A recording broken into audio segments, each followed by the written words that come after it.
Buenos días, buenas tardes o buenas noches, de acuerdo a la hora en la que se esté viendo este video. Ahora vamos a analizar la guía 9 para la semana 9, correspondiente a la fase 3 de la materia de lenguaje y literatura para segundo año de bachillerato. Vamos a revisar los contenidos que vamos a estudiar en esta ocasión. Continuamos con la unidad 5 denominada literatura latinoamericana, dentro de ella el realismo. Los contenidos a estudiar en esta ocasión son la producción de textos con intención literaria. Acá se le pide la redacción de un texto realista, un texto de realismo mágico. Y también vamos a estudiar la corrección ortográfica de textos haciendo uso de la difícil escritura, específicamente de las palabras compuestas. ¿Qué se espera de usted al finalizar esta guía? Se espera que usted pueda dar solución a las preguntas de comprensión lectora. Dicho esto, podemos pasar a la actividad 1. En la actividad 1 se le solicita que active sus conocimientos previos sobre el realismo mágico y que así lea el siguiente texto y conteste las preguntas planteadas a continuación. El texto es relativo siempre a la obra 100 años de soledad. La obra 100 años de soledad se estudió en guías anteriores, ya habíamos hablado un poco de ella. Se planteó anteriormente una circunstancia en la que los personajes estaban sufriendo una enfermedad, específicamente la enfermedad del insomnio.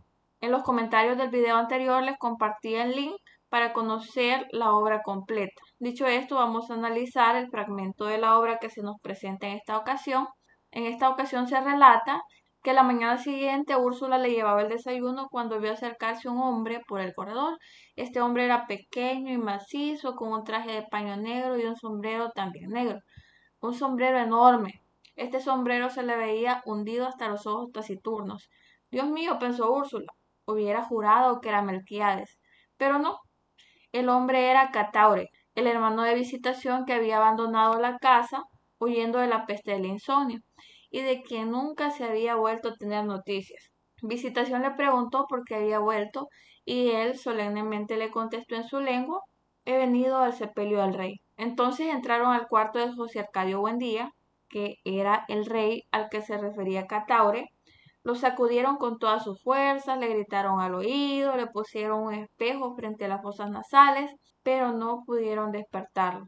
Poco después, cuando el carpintero le tomaba las medidas para el ataúd, vieron a través de la ventana que estaba cayendo una llovizna de minúsculas flores amarillas. Cayeron toda la noche sobre el pueblo en una tormenta silenciosa y cubrieron de esta manera los techos, atascaron las puertas y sofocaron a los animales que dormían en la intemperie. Tantas flores cayeron del cielo que las calles amanecieron tapizadas con una colcha compacta y tuvieron que despejarlas con palas y rastrillos para que pudiera pasar el entierro. Como ya decíamos, este es un fragmento de la obra 100 años de soledad, en la que se refleja la muerte y sepelio de José Arcadio Buendía, el patriarca de los Buendías y rey del pueblo de Macondo.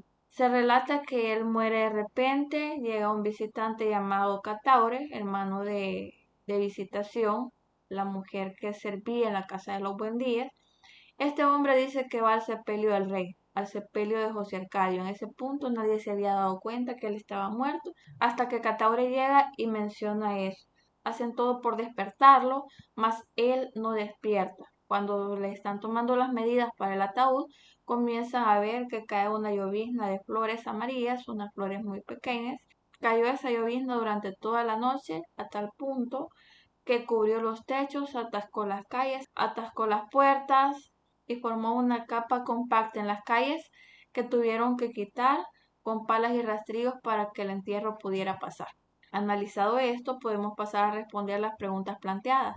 Acá se le indica: en tu cuaderno responde las preguntas, puedes pedir apoyo de tu grupo familiar. La primera pregunta le cuestiona acerca de cuál es la acción principal que se refleja en el texto anterior. La acción principal es la muerte y sepelio del rey de Macondo, José Arcadio Buendía. En el punto 2 se le cuestiona acerca de cuál es la actitud de los personajes ante las situaciones que afrontan y acá le piden que explique. Respecto a esto, tenemos que en el texto no se refleja una descripción bien específica o bien detallada de los sentimientos experimentados por los personajes debido a la muerte de José Arcadio. Apenas se percibe una sorpresa en Úrsula al ver llegar a Cataure de forma inesperada.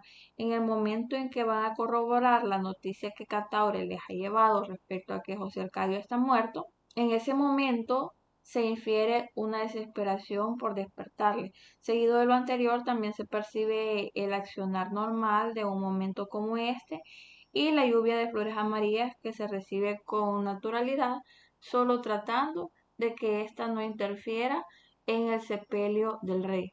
En el punto 3 se le pide que desde su punto de vista responda a qué significa la lluvia de flores amarillas, que explique. La lluvia de flores amarillas es un evento mágico, simbólico, a través del cual se hace una especie de homenaje y despedida al rey de Macondo y patriarca de los Buendías, José Arcadio Buendía. En el punto 4 se le cuestiona acerca de cuáles son las características básicas del texto narrativo. Sabemos que un texto narrativo suele contar una historia que se desarrolla en un periodo de tiempo específico y un lugar determinado. La narración hace referencia a la manera de contar la historia en forma de secuencia o como una serie de acciones que realizan los personajes que permiten al lector imaginar la situación. Entre las características más relevantes de los textos narrativos tenemos primeramente que se cuenta una historia, se busca informar o entretener al lector. También tenemos que el narrador es quien aporta el estilo del texto. Este estilo puede ser directo. Esto se da cuando se citan las palabras de los personajes de forma directa. También puede ser indirecto cuando el narrador reproduce lo que dice el personaje o puede ser libre cuando se da una fusión de los dos estilos anteriores. Los textos narrativos contienen diferentes elementos como son el narrador que ya mencionábamos, narrador que puede ser narrador personaje, cuando el narrador es parte de la historia. También tenemos al narrador omnisciente, cuando a pesar de no ser parte de la historia, puede conocer todo de los personajes, puede saber sus pensamientos, puede saber acontecimientos pasados de estos, lo que están pensando, lo que están sintiendo, en fin. Y tenemos por otro lado al narrador testigo, que es alguien, es una voz que cuenta la historia, tomando en cuenta solo lo que es visible a los ojos, como alguien que está observando, como una cámara que está grabando todo, pero no puede saber detalles más específicos, como el caso del narrador omnisciente, como pensamientos, emociones, sino que se limita a contar solo lo que se percibe a la vista. Otro elemento de los textos narrativos son los personajes, que son quienes desarrollan las acciones. Los personajes pueden ser animales, pueden ser personas. Tenemos el contexto, que es el lugar o espacio donde se desarrollan los hechos en un tiempo específico. Tenemos las acciones, que son los eventos que suceden a lo largo de la historia, y debemos agregar que cada texto narrativo debe tener una estructura de inicio, desarrollo y final. En el punto 5 se le pide responder por qué puede afirmarse que el fragmento anterior pertenece al realismo mágico. Le solicitan que explique. El texto anterior puede clasificarse como perteneciente al realismo mágico debido a la mezcla entre realidad y fantasía. Tenemos unos personajes aparentemente comunes, personas normales, viviendo sucesos fantásticos. Esto se refleja en el fragmento primeramente en la aparición de Cataure, quien sin encontrarse en el pueblo, habiéndose ido hace mucho tiempo, estando lejos, pudo enterarse como por magia de la muerte de José Arcadio, a pesar de que las personas, incluso las personas que le rodeaban, no lo sabían. Además, se manifiesta otro evento fantástico en la lluvia de flores amarillas durante toda la noche, que se dio como homenaje o despedida al rey de Macondo, José Arcadio. En el punto 6 le cuestionan acerca de cuáles son los elementos fundamentales del género narrativo que usted identifica en el texto anterior. Entre los elementos fundamentales que encontramos en el texto anterior tenemos que el texto está contando una historia. Además tenemos un narrador omnisciente, una voz que cuenta la historia, que sabe todo, sabe lo que piensan los personajes, sabe lo que van a hacer, lo que están haciendo, sabe todo. Y finalmente tenemos una estructura de inicio, desarrollo y final. Resueltas las preguntas, podemos pasar al literal B, donde se le da la siguiente indicación. Primero nos encontramos con el siguiente enunciado: proceso de escritura de textos con intención literaria. Y se nos dice lo siguiente: a continuación se te presenta una serie de indicaciones y recomendaciones para la creación de un cuento, aplicando la estética del realismo mágico, por lo que debes tomar como modelo los textos que leíste en las guías de la semana 7 y la semana 8. Analizado esto, pasamos a la siguiente actividad, en este caso la actividad 2. En la actividad 2 se nos pide seguir la secuencia de construcción de un texto. Tenemos primeramente la planificación. Antes de empezar con la planificación, se dan algunos lineamientos, como por ejemplo, que recuerde que el propósito del cuento es narrar hechos y acontecimientos que forman parte de una historia de ficción, con cierta cantidad de personajes. Además, se debe tener en consideración que la principal característica del realismo mágico es la mezcla entre realidad y fantasía. A partir de lo anterior, planifica tu cuento resolviendo las siguientes actividades. Lo que vamos a hacer a continuación es irle dando respuesta a cada una de estas preguntas que se nos plantean. Primero, tenemos la cuestión número 1 dentro de la planificación, acerca de a quién estará dirigido su cuento. Esto con la finalidad de que usted escriba las características del lector al que irá dirigido su texto, que tome en cuenta que el lenguaje del cuento se adaptará al tipo de lector que usted defina. En la propuesta que vamos a tener en este video para el texto que se nos pide realizar, no tenemos restricciones si el cuento iría dirigido a todo público, pero dependiendo del contenido que usted decida que va a tener su cuento, usted puede limitarlo. Por ejemplo, si el cuento relata hechos muy fuertes, puede decir, por poner un ejemplo, que su cuento es para mayores de 12 años. Eso como ejemplo. En el punto 2 se le cuestiona acerca de cuál será la intención comunicativa de su cuento que quiere lograr, que explique. Del mismo modo, la propuesta que se le va a presentar en el video tiene como intención comunicativa dar una lección moral acerca de que las acciones que realizamos a lo largo de nuestra vida determinan los resultados que tendremos en nuestra vida a futuro. En el punto 3 se le pide que defina de qué tratará su texto, qué historias podría contar, que escriba una lista de ideas. En este punto, y siempre refiriéndonos a la propuesta que vamos a hacer en este video, vamos a tener la siguiente lista de ideas. Primero tenemos el nacimiento de una princesa, seguido la muerte de una reina, agregado a eso el regreso del hermano de la reina y finalmente el castigo dado al culpable de la muerte de la reina. En el punto 4 se le pide que revise la lista de ideas y elija una de ellas, que será la que le servirá como tema de su cuento. En este caso, la idea va a ser la muerte sospechosa de la reina.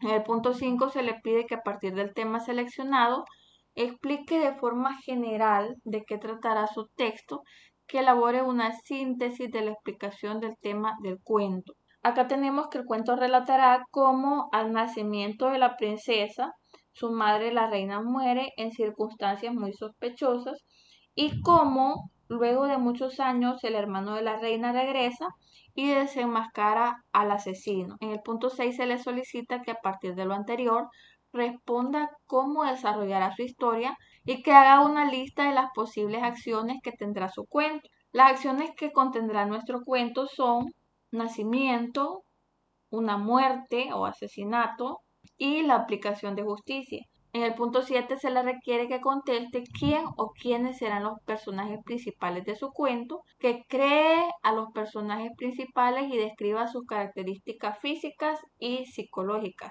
Acá como recomendación sería bueno que dibuje los personajes, pero acá en el video solo vamos a dar esas características físicas y psicológicas que se nos piden. Los personajes principales van a ser la princesa Estrella y el príncipe Plutarco, el hermano de la reina. Respecto a la princesa Estrella, vamos a afirmar que es una jovencita de piel blanca, ojos azules, pelo rizado y con muy buenos sentimientos, además de una inteligencia notoria y una curiosidad por aquellas cosas que les son interesantes y mucha curiosidad por el conocimiento. En el caso del príncipe Plutarco, él es un joven delgado, alto, de piel blanca, ojos marrón, cabello lacio, un hombre muy valiente y muy preocupado por su familia. Respondido el punto 7, podemos pasar al punto 8. En el punto 8 se le pide que defina la estructura del cuento. Para ello, que ordene las acciones según las partes que componen el cuento a partir del siguiente cuadro. Eso lo tenemos en un documento aparte por acá. En el cuadro debemos definir la estructura del cuento, inicio, conflicto, desarrollo y final. Y del lado derecho, en la columna del lado derecho, vamos a establecer las acciones y personajes que van a participar en cada una de las partes. Acá se le pide que redacte las acciones en estructura de oración simple. Para el inicio tenemos el nacimiento de Estrella. En el conflicto tenemos la muerte de la reina. En el desarrollo tenemos la búsqueda del asesino. Y finalmente tenemos el castigo del asesino de la reina y el reinado de Estrella como final. Volvemos a la guía. En la guía nos encontramos con la actividad 3. En la actividad 3 nos presentan la fase de textualización o escritura. Es en este punto que vamos a escribir nuestro cuento. Para ello se dan las siguientes indicaciones. En tu cuaderno de trabajo escribe el borrador de tu cuento. Debes guiarte por lo que has planificado. Además, es importante que sepas que los escritores constantemente cambian las ideas o acciones de sus textos cuando lo consideran necesario, por lo que tú también puedes hacerlo. Si no te convence el tema, las acciones o los personajes definidos, puedes hacer nuevamente el proceso de planificación las veces que consideres necesario. En este párrafo lo que le dan a entender es que para elaborar su cuento usted debe tomar en cuenta las ideas que ella aportó en la fase de planificación, que fue la fase anterior, pero que si usted quiere cambiar algo, es libre de hacerlo, ya que también los escritores lo hacen en el momento que algo no les parece conveniente o algún punto, alguna idea no les parece adecuada.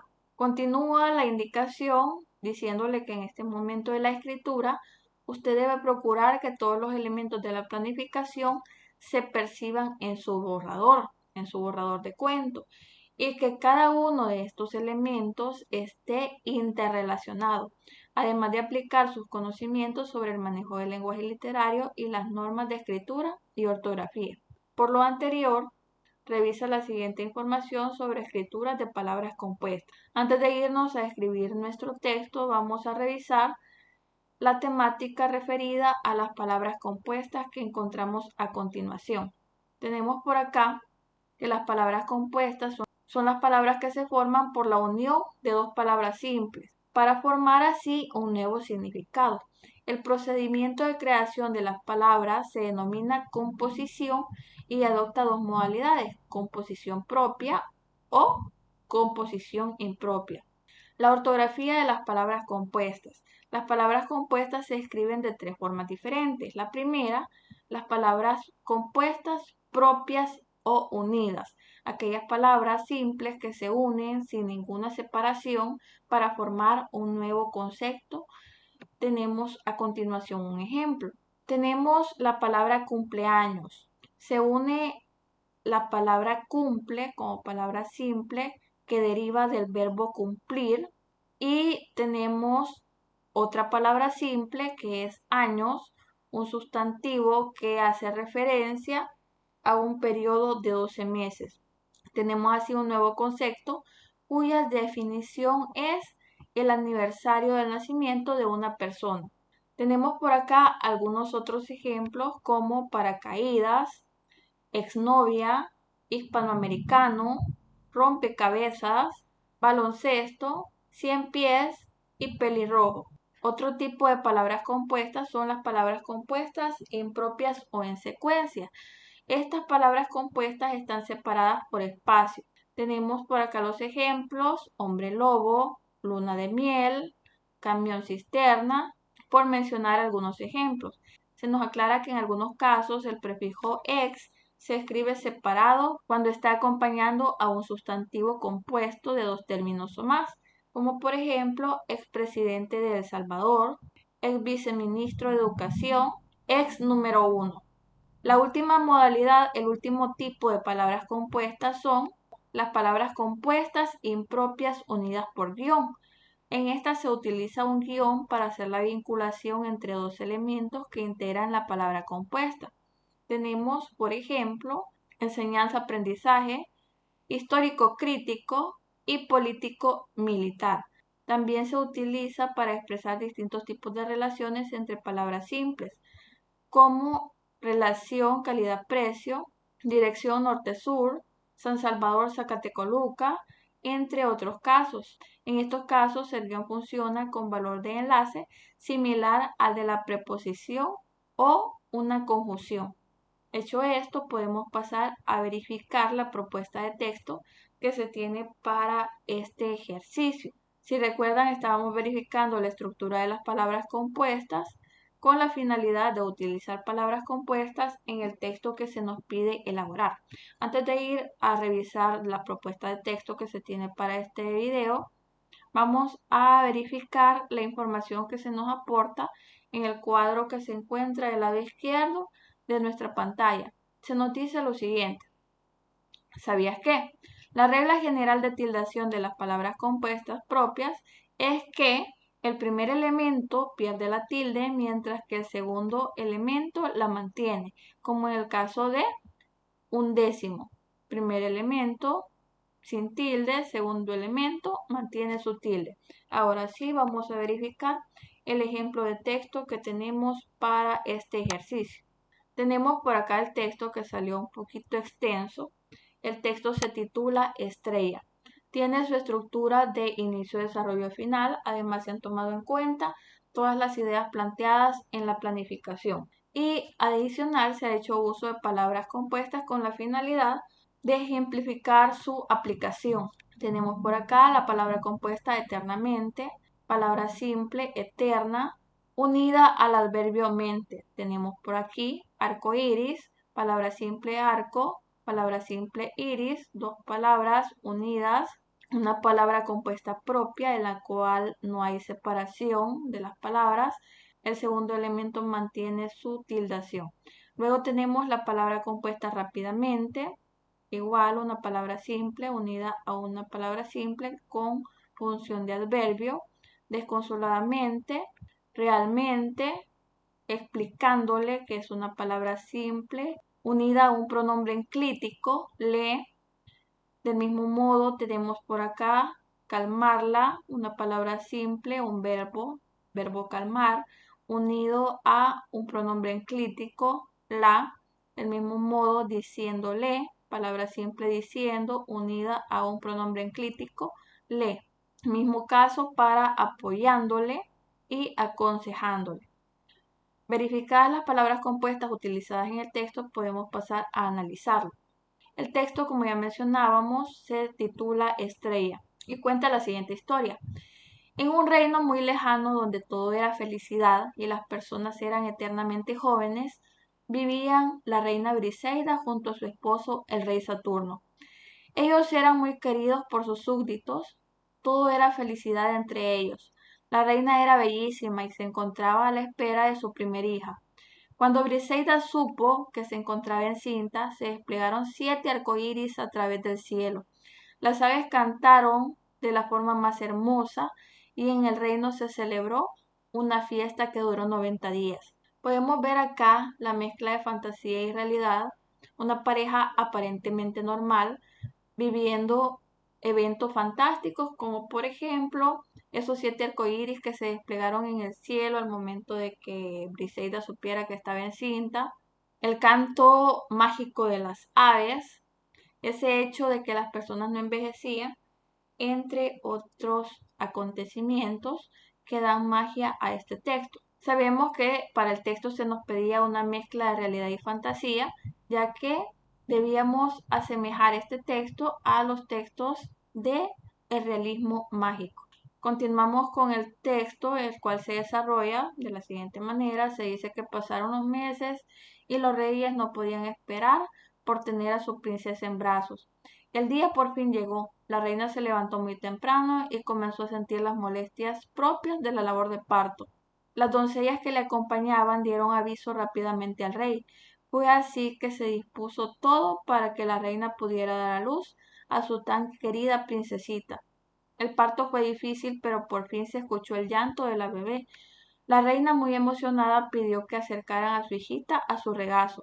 La observó con todo el amor del mundo y con toda la felicidad que le cabía en el cuerpo, al tiempo que le susurró: «Tú serás mi estrella». De repente, la partera pidió permiso para salir y dejó en la habitación a la familia real. Unos minutos más tarde, en el momento en que Alejandrina, la partera, regresa a las habitaciones reales, se encontró con una escena terrible. El rey yacía sobre el cuerpo de la reina, llorando desconsoladamente. En ese momento, Alejandrina se percata de que la reina estaba muerta. La muerte de la reina trajo mucha tristeza al reino y la incertidumbre sobre el hecho de que muriese de forma tan repentina. Se sabía que no podía haber sido a causa del parto, pero nadie encontraba una explicación. Los años pasaron muy rápido y, siendo Estrella ya una jovencita muy hermosa, salía a pasear cada día en su caballo, un corcel muy hermoso de color blanco. Uno de esos días en los que ella paseaba por el jardín, vio a lo lejos a un forastero, un hombre de apariencia gallarda y de buen porte que cabalgaba en un corcel negro muy hermoso. Cuando menos pensó, el apuesto caballero se encontraba a su lado. Estrella se impresionó mucho y preguntó al desconocido: «¿Quién eres?». A lo que el desconocido respondió, informando a Estrella que él era su tío, hermano de su madre. Estrella se hizo muchas preguntas con relación al regreso de su tío y le cuestionó el por qué habían estado tanto tiempo sin saber de él, y ahora de pronto aparecía. A lo que Plutarco respondió que cuando murió la reina Briseida había tenido sospechas con respecto al verdadero motivo, y encontrándose en las habitaciones de la reina, divisó un frasco sospechoso. Tomó el frasco y lo llevó al curandero del reino y también a los hechiceros, mas nadie pudo dar razón de qué tipo de sustancia contenía aquel frasco. Fue así que tuvo que salir del reino para encontrar una respuesta de si se trataba de algún tipo de veneno que hubiese sido causante de la muerte de su hermana. Muchos años pasaron antes de que pudiera encontrar a alguien que realmente pudiera dar razón del contenido de aquel frasco. Pero un día en el que paró para alimentar y dar de beber a su caballo junto a un río que se encontró al paso, vio de pronto entre los arbustos a un pequeño hombre que lo observaba con gran interés. Cuando pudo verlo mejor, le saludó y el hombrecito le contó que se dedicaba a la elaboración de pociones y remedios para todo tipo de enfermedades. Plutarco consultó al hombrecillo sobre aquel envase que había llevado junto a sí desde hacía ya muchos años y del que nadie había sido capaz de darle razón con referencia a qué tipo de sustancia contenía. El hombrecito examinó el frasco con mucha paciencia y concentración, sacó unos líquidos de su capa y los depositó en el envase. De inmediato el contenido se tornó de amarillo a azul. El hombre reaccionó muy sorprendido, explicándole a Plutarco que el frasco había contenido un poderosísimo veneno que de hecho era de su creación y que hace muchos años lo había vendido a un viajero. Plutarco preguntó a su recién conocido amigo si podía describir a aquel viajero, a lo que el hombrecito asintió. Plutarco se llevó una gran sorpresa al darse cuenta que la descripción correspondía a su cuñado el rey. Cuando Estrella escuchó todo esto, se derrumbó entre sollozos e impotencia ante tan cruel crimen. Plutarco trató de calmarla diciéndole que el rey sería castigado. Juntos salieron hacia el castillo donde denunciaron al rey por el asesinato de la reina. El rey fue apresado, Estrella se convirtió en reina y su tío Plutarco se mantuvo a su lado siempre, apoyándole y aconsejándole para que fuese una buena reina. Esta sería la propuesta de texto para esta guía, para este ejercicio en este video. Usted puede tomarla como referencia para construir su propio texto como siempre, o tomarla como base y mejorarla. Propuesto el texto, pasamos a la siguiente fase que acá en el video no la vamos a hacer, pero se va a explicar, y es la revisión y edición.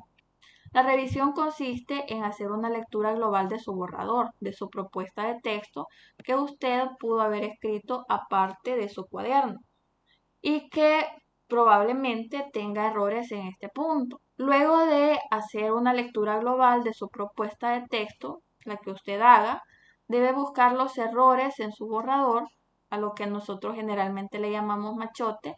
Debe revisar que no haya frases u oraciones poco claras, escenas que no se entiendan, y además debe identificar posibles errores de tildación o puntuación. Puede verificar que el punto y seguido, la coma, el punto final, el paréntesis, los signos de interrogación, de admiración, entre otros, estén bien utilizados. Luego viene la fase de edición. En la fase de edición va a aplicar todos los cambios e incorporar las observaciones identificadas en la fase de revisión. Va a leer en voz alta su texto para identificar algunos errores de redacción o frases que no se entiendan. Seguido de esto, va a incorporar todos los cambios que considere necesarios en beneficio de que su texto se entienda de una mejor manera, que sea más claro y que resulte de interés para el lector. Luego tenemos la actividad de cierre, que es la fase de publicación. La publicación del cuento, usted la debe realizar de la siguiente forma. Va a pasar en limpio su texto, su versión final, la versión final de su cuento, ya sea en su cuaderno o en hojas de papel bond. Va a reunir a los miembros de su grupo familiar y les va a explicar cómo realizó el proceso de producción de ese cuento, de ese texto que usted realizó. Y seguidamente va a leer en voz alta su texto y le va a pedir a sus familiares que le hagan observaciones o comentarios respecto al contenido del mismo. Si es posible, puede publicar su texto en alguna red social como WhatsApp, Facebook, Instagram u otros. Con esto termina la fase de producción de un texto y también termina la guía que estamos trabajando, por lo que esto sería todo acerca de la guía 9 para la semana 9 de la fase 3 de la materia de lenguaje y literatura para segundo año de bachillerato.